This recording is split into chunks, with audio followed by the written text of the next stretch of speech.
decorum sometimes. Zero. You do. They don't know that. This nigga like, I don't know. No, I was gonna say the trademark thing. I'm with Mel on this. I'm with Mel 100%. But I was saying she was so strong on the trademarking, and then somebody she trademarked it a week ago. Girl, thank you. A week ago. Thank you, girl. Oh, guess what? That trademark was free up until then. When I say that I stood back, I said, hey, you got it. If this is an IP issue and you really feel like you came up with the name, and you know what? I will give that to you. The back and forth. She's like, I've got receipts. I've got text messages. Hey, I'll put them out myself and say, yes, when I went back and looked at the thread all the way from May, yes, the way it looked is that she came up with it's fucking messy waters, because guess what? There's 2 podcasts called The Menopod, and they were started in 2019 and 2020 something. So I'm like, okay, so how did you come up with the IP if there's 2 podcasts that already have the same name? I'm just wondering that. So that's number 1. Number 2, then there was the spelling of it. And then we had a conversation about the spelling, and then there was just interaction about that, and there was like, I said one thing, she said one thing, whatever. The waters were too muddy for me to give that much of a shit. You got it, girl. It's all yours. Have it. I am backing away because this is way too much for me. Okay, we don't know each other well enough to be going through this level of fucking strife. We haven't even put any product out right now. We haven't put out any content right now. I have 4 episodes taped. I'm scrapping that shit. Your name, your likeness, your voice. I'm not using nothing of it. Go with God.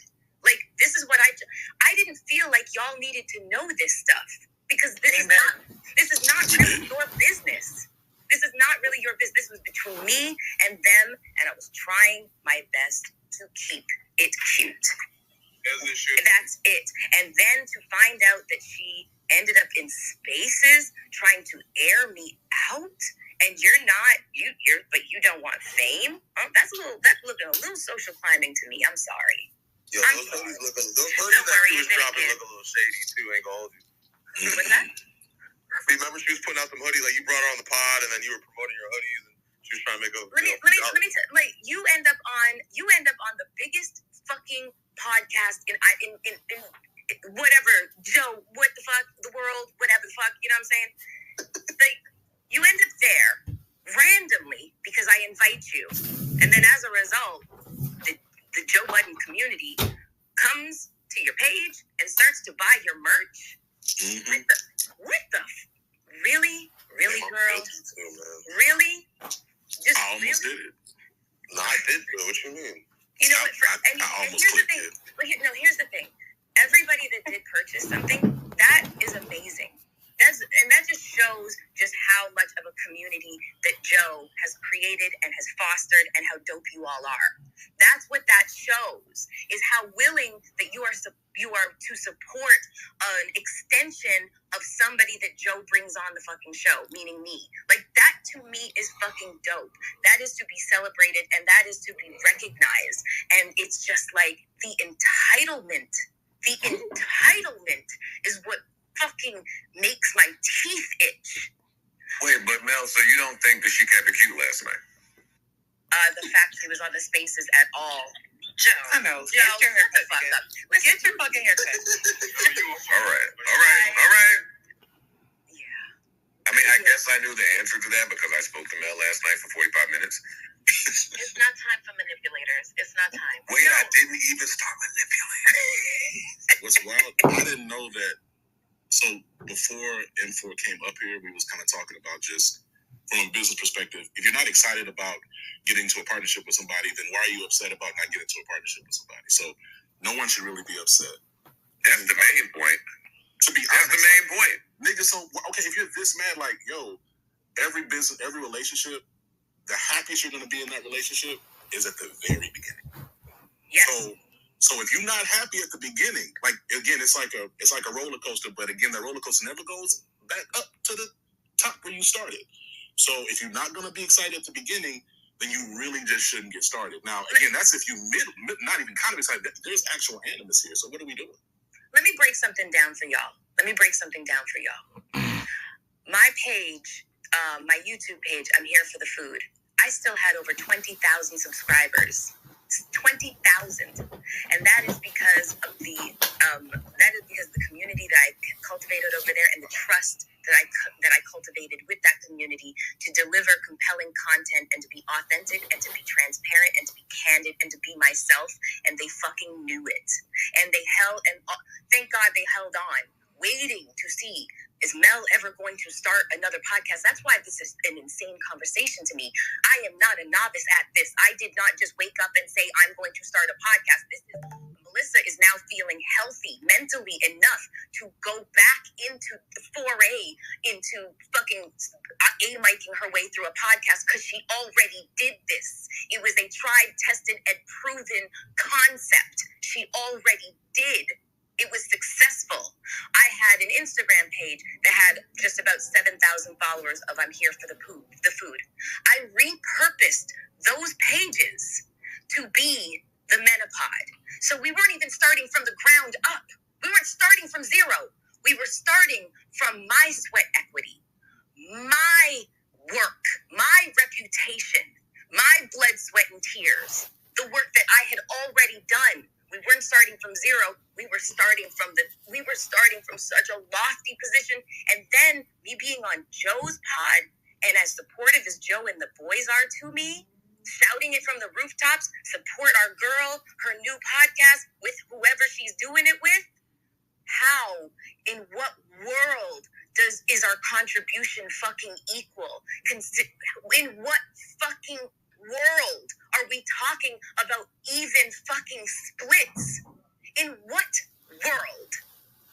What world? Well, what do you say to the people that say that those conversations should have been had before any promotion began this podcast? And you know what? I completely fucking agree with that. You know, I am a creative, and sometimes us creatives, we just start going off blind ambition.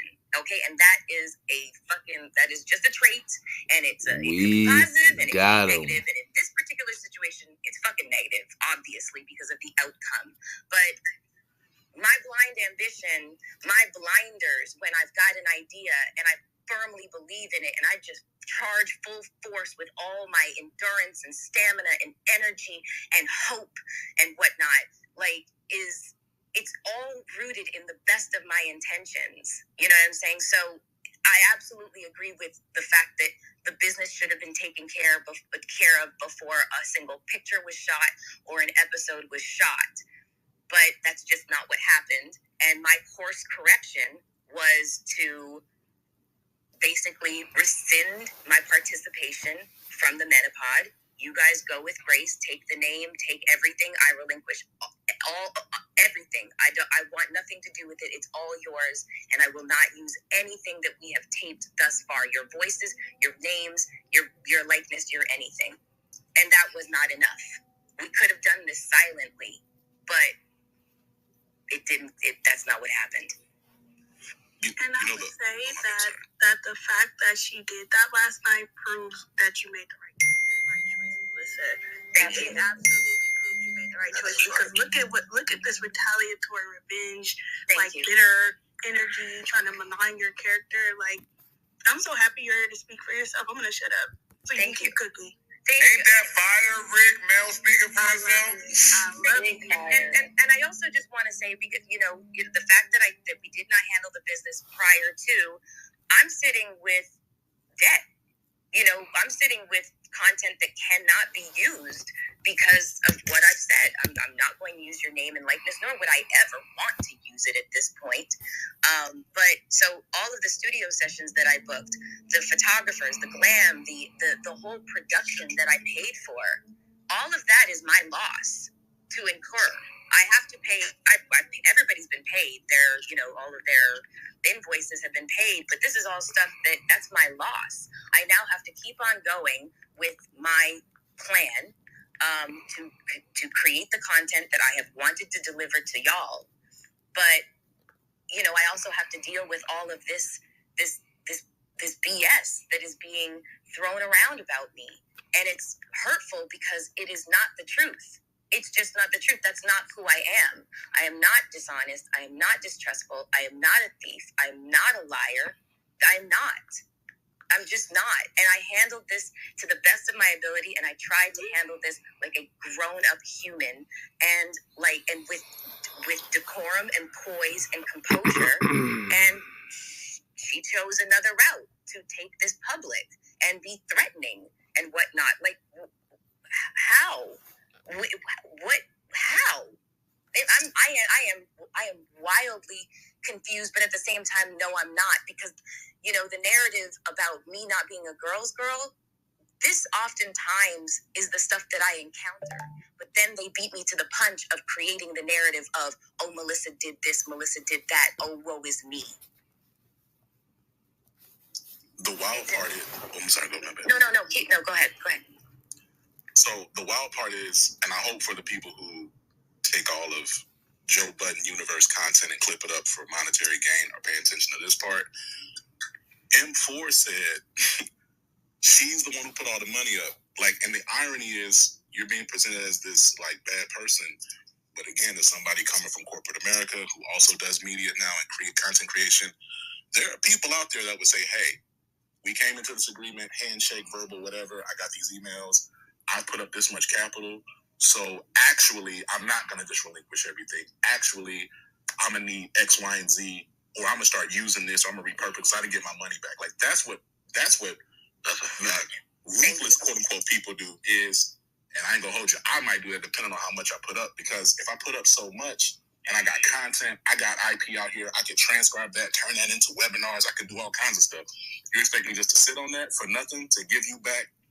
I've actually built this up to something now. This actually worth something now.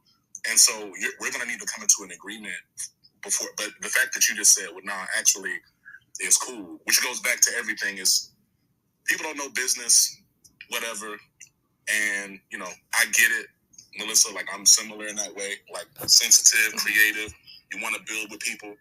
But insecurity, greed, all those things come up. But you talking about, again, y'all don't even make no money yet. It's all of it is just so much to do about nothing.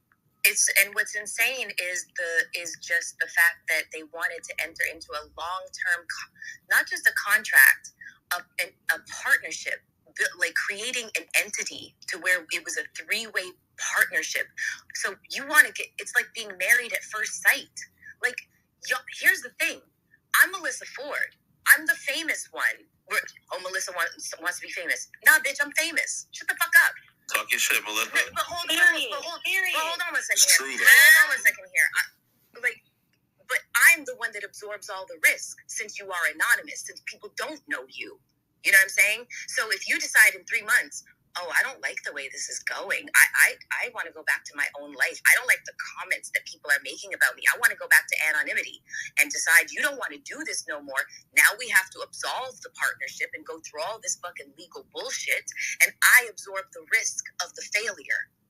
That's another thing that was not taken into account, is just how much I was trying to create a turnkey operation where y'all just come in, sit down, look pretty, and work on your craft, because you're not podcasters.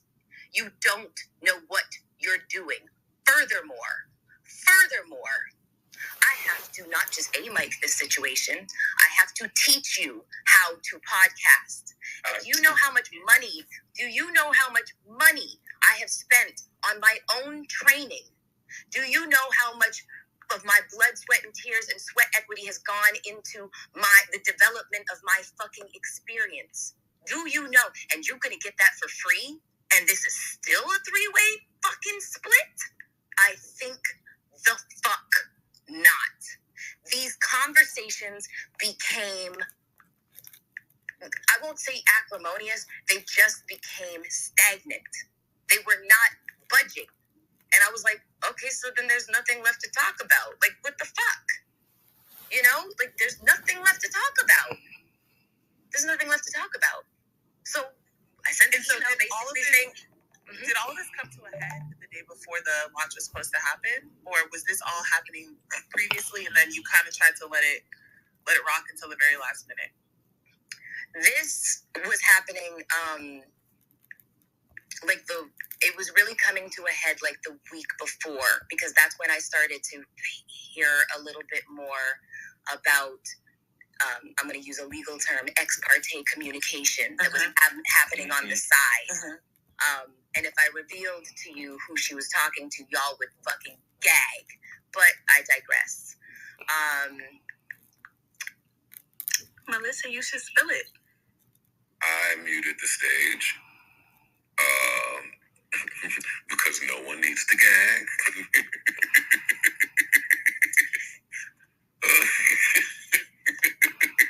Mel is such a girl. Alright, I'm muted. Not just silencing women. No, brother. Wait, look at Amani texting me. Go ahead, Mel. Now, you messy. Ooh. Why we got no Amani texting you? Exactly. But I just want to say, I just think the whole thing was messy, even in her retelling of the story. I think leaving out the fact that you sent the email was a very big piece. I think her leaving out the fact she didn't leave it out, because when she was asked about the communications that were fucking going on behind my fucking back. But I had my producer, who has been in the fucking space for 15 years. He worked on the Combat Jack show. So if y'all know about the Combat Jack, that is the beginning of urban fucking podcasting. And I was like, please get on the phone with them and talk to them about the podcast business, the industry, so that we can try to manage expectations right now, because I think the expectations are a little too lofty and there's a little bit too much entitlement creeping in. They are not tried, tested, proven talent at all. I carried the conversations in the fucking episodes that we shot. Carried them 95% of the way. That's just the bottom fucking line. And so after he spoke to them, he was like, yeah, and I was like, say less. I got it. I got the message. This is just now become stagnant. It's not moving. And I'm not going to beat my head. I'm not going to, beat a dead horse. I'm not. I want to do this podcast. I am ready. Okay? I've gotten over my grief and and all the stuff that was standing in my way from wanting to do this again or pick back up the mantle. I don't need anybody's bad intentions or nefarious fucking intentions to fucking stop my momentum. Cool, we couldn't agree. You got the name. Go. Shit, I gave you a shit ton of ideas. You have a lot of your own ideas. Go that way. Go. But what was this for? What was this for? This was some butthurt bullshit. Yeah, you know what it was for. I do. Yeah, you know what it was for. But you came on stage and you raised a really good question.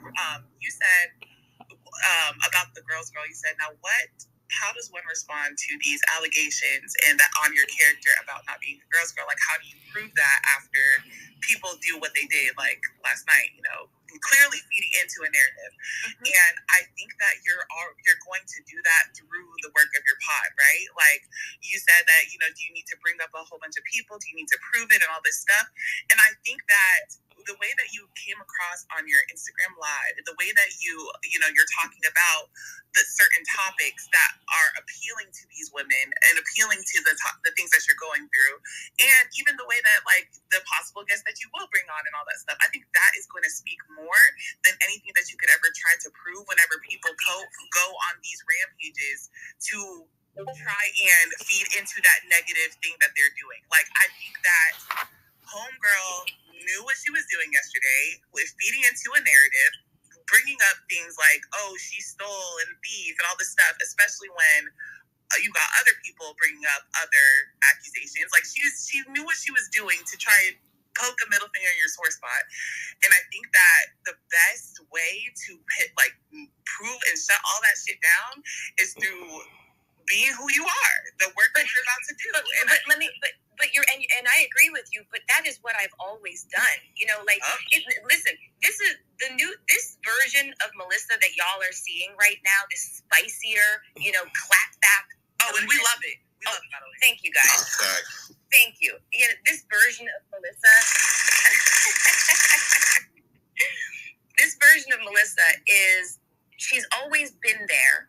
Always. I've always wanted to come back whenever somebody, tries to malign my character and defame me and say fucked up shit about me. I've always wanted to, but I have always thought to myself, no, poise, composure. I am an elegant woman. I am a grown woman. I am a queen. I do not come down off of my throne to address the opinions of fucking sheep. I will not address the fucking stupid shit that people say about me. And I'm talking about the duration of my 25 years in this business. You do not see me involved in mess. When people talk shit about me, my mouth stays closed. I don't, because I'm not going back and forth with y'all motherfuckers. That is not who I am, and that's not what I do. However, now that I've been around the boys, and I got a lot more masculine energy, and I'm embracing that masculine energy, and also, I'm fucking tired of people thinking that you can fucking treat me like a goddamn doormat, and I'm not gonna fucking do anything. I have had it. I fucking had it. I have run the fuck out of fucks to give. So you want to fucking, create a narrative that's negative, that's easy to stick to me, because why? Why is it so easy to believe that about me? What have I ever shown that is who I am? Nothing. But if you look at the women that keep pointing their finger, there is motive there. There's fucking intention there. I love when motherfuckers come out with revisionist history of an event that happened many, many years ago, and suddenly you remember it differently. Really? Okay. Got it. I hate that whole there's your truth, my truth, and then the truth. Fuck out of here. There's the truth. There's the truth, and you're fucking lying. And you're lying. We love this. I think that everything you said was extremely spot on, especially with the way that you portrayed yourself over the duration of your career. And a lot of things just don't align with what that is. But you coming on here and being able to speak your mind, speak directly, you have receipts. You don't need to post them because you don't need to, but you could if you wanted to. You could. So that already shuts down certain things, because people will just kind of come out and say whatever and think that you're not going to defend yourself. Well, you did, and you have the receipts to back it up if need be. So I think I'm going to tell you this. Your actions speak louder than words. Absolutely. Because every time you've had an opportunity to step on another woman, you never took it. You had ample opportunity to cuss multiple women out on that step, multiple people out. And you stayed, like in the words of Beyonce, stay gracious, best revenge is your paper. You embodied that, and I appreciate that. But sometimes you got to get low with folks, and I'm glad that you're entering this era. I feel like that's going to serve you well as you move forward in your podcast. I feel like, I'm sorry you're going through this, and I'm going to say this. When it comes to leverage, people really need to, because I do a lot of negotiations for my job, and you'll be really surprised how much ego enters the chat when. I wouldn't. No, I would not be surprised, because, honey, I just witnessed it over the last fucking couple of weeks or a month or whatever. Yeah, no, ego played a massive role, and let me tell you all something. Men have nothing on our egos, nothing. Women. And that's why we had that talk about competition, and that was my point about talking about women in competition. How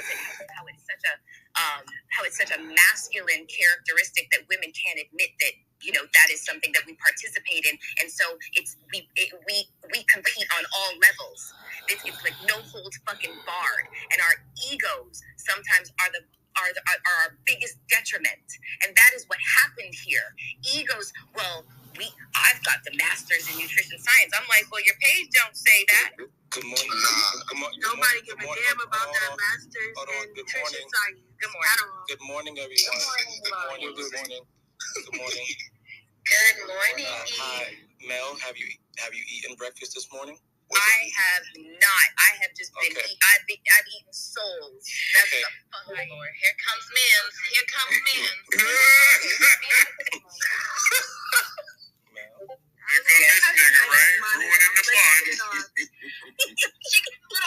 Yo, but the worst part about all of this, she was saying that you want to be famous. It's like, Mel, you've been on Blake.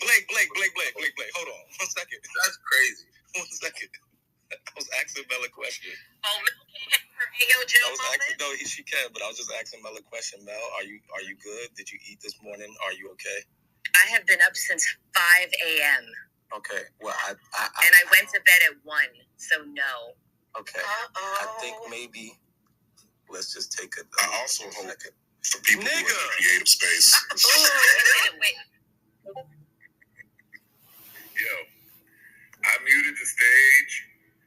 I want an apology for the people that say that I've been fueling this at some point later, but I'm not going to center myself right now. We're going to let Amani get his shit off. Amani, she already answered you, nigga. She did not eat. She didn't sleep. You ain't got to repeat the question. Let Mel get her shit off. Let her speak her piece. Imani's scared because Mel got a little growl in her voice, and so he want to stop the party. Man, Jesus Christ. She's speaking with that bitch. E, what were you saying? I don't want to stop the party, guy. I want you guys to go ahead and enjoy, but I do want to preface this, and y'all can hate me, and I don't give a fuck. Y'all just hate me for saying it. Mel, it's over. Let's stop. E, did you see all the shit? I think somebody muted you by mistake. Okay. Somebody else. That was you, Joe. That was you. Oh, it's my bad. Go ahead. E. Mel, I know. Listen, I know. Did you watch? Did you see the whole fucking thing? Mel, no, yes. I don't need to. No, yes, you do. I don't. Yes, you do. No, yes, you do. Yes, you do. No, yes, you do. Mel, as someone who gives a fuck about everyone else involved with us directly, I'm speaking from the person who cares. And everyone else, Amani, you done came in spaces and cursed 90 million niggas out. And I learned my lesson from it too. So why don't we just pivot? Can we let's just get those dusty white people? Really quick? Oh yeah, let's get to that. Thank you. Let's get to them. Get to them. Get to them. All the other stuff is too personal. She started it. I know, Mel. She started it. Stop. Mel, the name. Yes. First of all, I just want to say, with all due respect to the other people involved, I am here for you. Thank you. And I want to understand the thought process in, like, anybody who's ever started a pod, you're going to change your name a couple of times, especially if it's going from ensemble to single caster. Mm-hmm. So, with us coming here for you, why are you not just leaning on that a little bit? Especially with the moniker. I think that Joe was right when, he said, like that I just had hesitancy. I mean, I felt like the name, the Melissa Ford Show did not indicate what the content would be. Sometimes I do like a little novelty, and sometimes I like some tongue-in-cheek action. You know what I mean? Like, and so when I titled my last podcast, "I'm Here for the Food," that was like a funny take on, women dating men for food. Like, one of the catchphrases that I made a t-shirt was, "If I haven't kissed you by the third date, I'm only here for the food." Like, it was like a funny ha-ha and a lean towards, jokes that women make, whatever else. But my tagline was, "Welcome to I'm Here for the Food, where we discuss topics that feed your mind, your spirit, and your soul." And I felt like when I was searching for name title, I was just searching for something that just kind of spoke to me. You know what I mean? Like the Melissa Ford Show. I don't know. Joe, I do not mean this in any way, shape, or form as a slight to you, but... None taken. Okay, good. It's just, I felt like you gotta be so ballsy and fucking and arrogant to like name a show. It's the Melissa Ford Show. You know what I mean? I just didn't think I was ready for that. I'm muting the stage. Mel, I don't know if you've heard yourself in the last 15 minutes or so, but you've been ballsy and arrogant. I'm unmuting. Shut up. I know. Okay, so wait, so you know, I heard somebody say in here, you know, before I jumped in, that you know, hey, Melissa might call it the Melissa Ford Show a year from now, or whatever the case was, and that honestly is my okay. Thank you. It is my intention to do that, but I wanted to do the work. You know, I wanted to prove myself all over again. Here's the thing: what really fucking irritates me also about this whole situation involving whoever. When I first started on the JBP, I told Joe, and he'll tell you this, I did not accept payment for the first month that I was there. And the reason being, I was like, Joe, this is a social experiment. We don't know if this is going to fucking work. You know, I don't know if you're going to be like, oh, you fucking suck. You don't work with my audience. Go back home to LA or whatever the case was. And this for me was an opportunity to like kind of like rise to a challenge that was foreign to me. And also I was coming off the heels of like a very, very, very intense healing journey. So I was really just jumping back into the water in the fucking deep end. It was the first couple months too. I was happy as that. I mean, I was like, good idea. Right. So it's true. The first 2 months that I was on the pod, I didn't ask for pay. It was not a conversation because I wanted to prove to myself and to Joe and to the audience that I deserved to be there. You know what I'm saying? A 25-year vet, who does that? But that's just what this industry is about. There's some times where you have to prove yourself all over again. And for me, not having run my own podcast and A-mic'd for several years, I was like, I have to reintroduce myself to people who are used to just seeing me as co-host or used to seeing, really not even knowing very much about me. There's people who are very familiar and there's people who aren't. And so I was like, let me just do the gimmicky, cute name that people are like, oh, the content, the name, I get it. Oh, that's clever. And then once tried, tested, and proven, then it's the Melissa Ford Show. And so my question is, my last thing on that, hold up, Dory. My last thing on that is, you could have named it. You could, yeah, definitely. You could have named it anything in the world, and your audience was still gonna call it the Melissa Ford Podcast. Like, I loved the name of my first podcast. I'll name this podcast later. I thought it was the greatest name ever.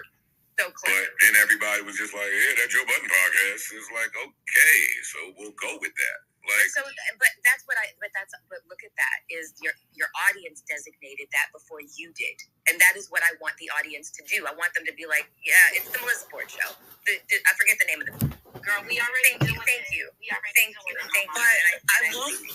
I will say that before this space and where you were able to kind of express yourself, I was a little confused as to what the content of your podcast would be.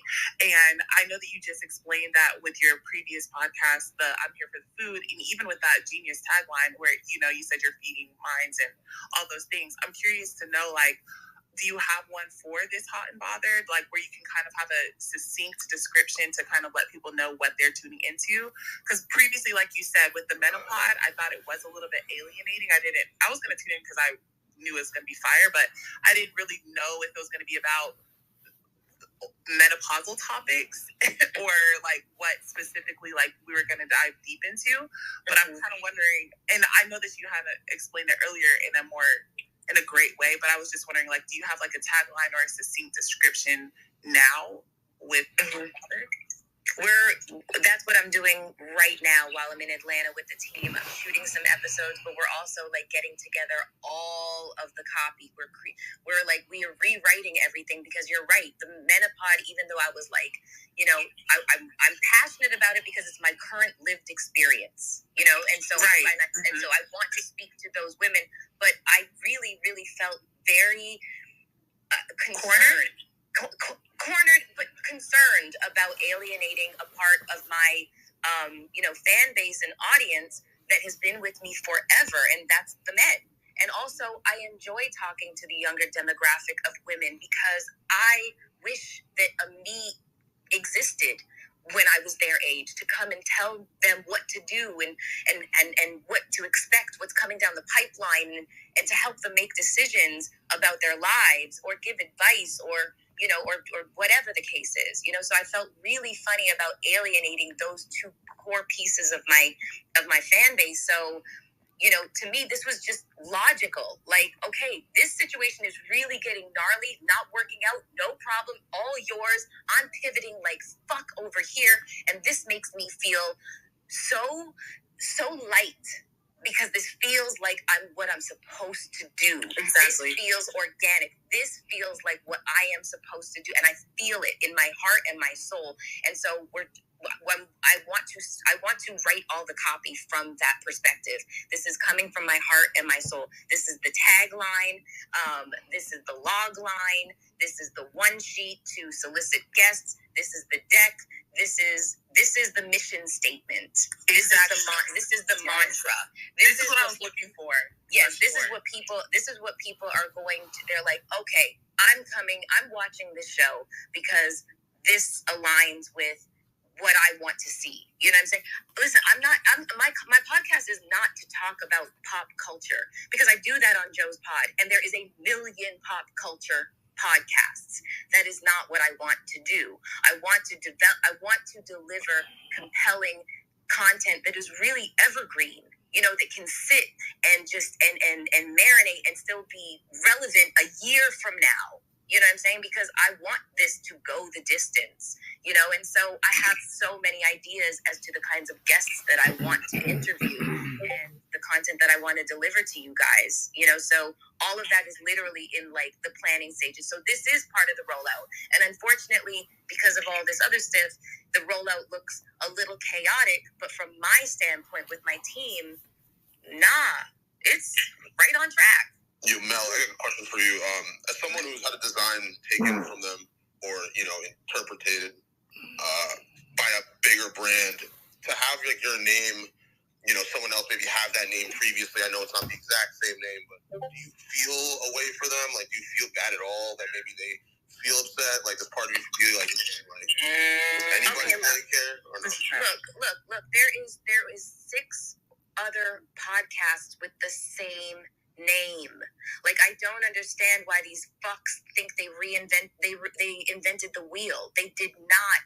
They took a fucking phrase that was coined in 1920 to talk about what? Women going through menopause. What the fuck are we talking about here?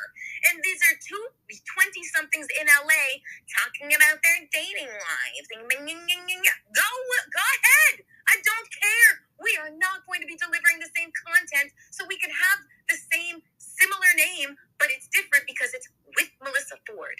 That is the difference. That's the significant difference to where our audiences will not overlap. Trust me when I say my audience does not give a fuck about what you're talking about, and your audience probably doesn't really give a shit about me, and that is fine. Can we all just be and play well in the fucking sandbox together? Look, let me give you an example, and I do not want to, I'm not dragging my friend into this, but it's just such a perfect example. My girl Roxy started a podcast called More to the Story, and if you haven't watched it, you should, because fucking Roxy is fucking amazing at what she does. That girl is talented as hell, and she's going to be a guest on my podcast, and I'm going to be a guest on hers. Her show is called More to the Story. Google how many shows are called More to the Story. There's like 11. And I know she's not dealing with the harassment that I'm dealing with and the accusations of thievery and stealing and whatever else. Like, what the fuck?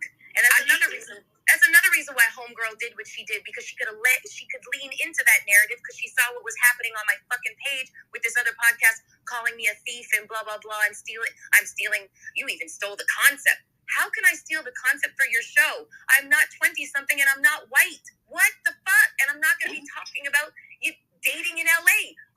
Well, wait, Art. I think having the same name is not the same as stealing a name, and people are kind of playing into that, oh, she's a thief or she's not a girl's girl aspect of it by kind of even alluding to that.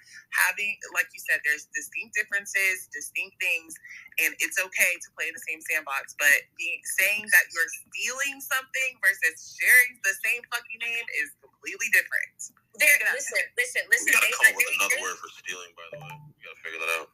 No, you know what? They need to understand what legal terms are. There is no theft here whatsoever. And by the way, why the fuck didn't you guys get the TikTok? Why didn't you get the Twitter? Y'all left a whole lot of shit on the fucking table. Have you guys branded this in any way? Have you created any fucking merch? Don't even get me started on like the legal shit that I've already done the homework on, and it is available.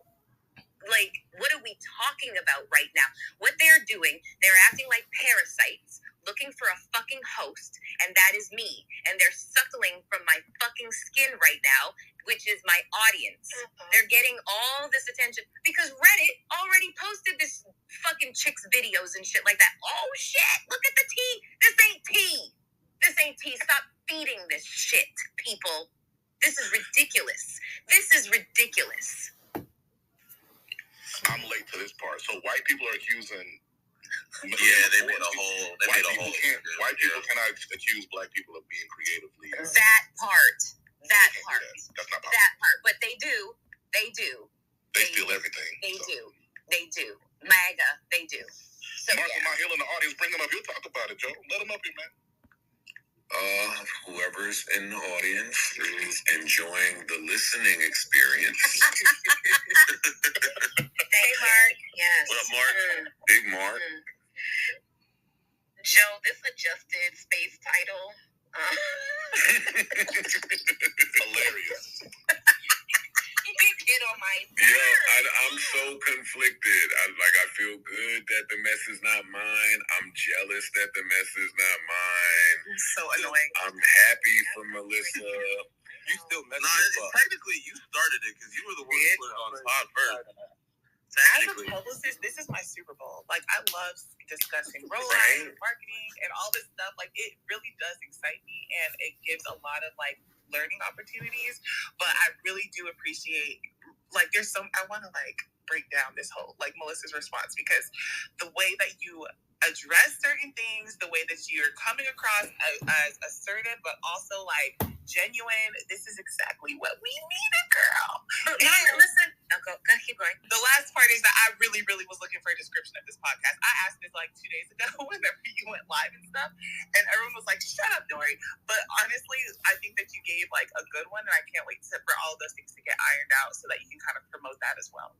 Thank you. I appreciate you guys giving me the grace and the space to try to keep everything on track. Like, my team is working, like, when I say night and day, we are working night and day. And, you know, my team did not want to address any of this. They didn't want to address the spaces last night. They didn't want to address these crazy white people. I'm already knowing. It's good. Like, they were like, Mel, these are ants. You know what I'm saying? Like, you're Moby fucking Dick. Like, don't address this shit. And I said, nah. Well, Mel, can you clear up for the people what you mean when you say your team? Because they think me and Ian are behind you, making you be messy. No. Joe and Ian are, like, they're my consigliares. You know what I'm saying? Like, that did not help. Them niggas can't spell that, Mel. I know. Hey, I don't know. There was a lot of letters involved. I told you, nigga. I told you. Monty, that didn't help the game. No. Don't come now. You were supposed to come a second ago when Mel was clenching her jaw. Levita. And you stood there quiet as fuck. I said what I said. I'm going to let y'all niggas have the fun. I've said what I've said behind scenes, and I'm not going to say it up here. Y'all have your fun. Okay. Well, what was the question? How do I address? Okay, the team. Joe and Ian, they are just like my rock and touchstone. Like, if I have any questions about I know you guys. Just give me 1 second. Let me just get this out. When I have questions, they're just such a wealth of information that they make available. They make themselves available to me. And there's some things that, like, you know, Joe's naturally fucking He's an agent of chaos. This is not my realm. So when shit like this is going on, and I don't naturally operate in this energy and space, I need to confer with somebody who does operate in this space and has navigated this fucking energy for a very, very, very long time. Now, Ian is, if there's the angel and the devil. Yo, did you hear my question? Yes, I know. I'm getting to that. I'm explaining the role you guys play, but that it's not necessarily part of the team. I have a digital marketing team. They are based in Atlanta, and they are incredible. And then I also have a producer who is like a bigwig over at iHeart. That's part of my team. I also have PR as well. Just having just been brought on. Jesus, they don't know what they signed up for because I hope they're real good at crisis management. Well, I think I'm doing that right now. But so the team is like basically being constructed as we go along, and then it's just all of the resources that I've just have available to me just because of my cachet and relationships in this business. So, blogs reaching out to me or podcasts reaching out to me, that's just the cachet that I've built with people over the course of years and decades in this business, and that's just how it's going down. All right, that's my last question for you. Missy.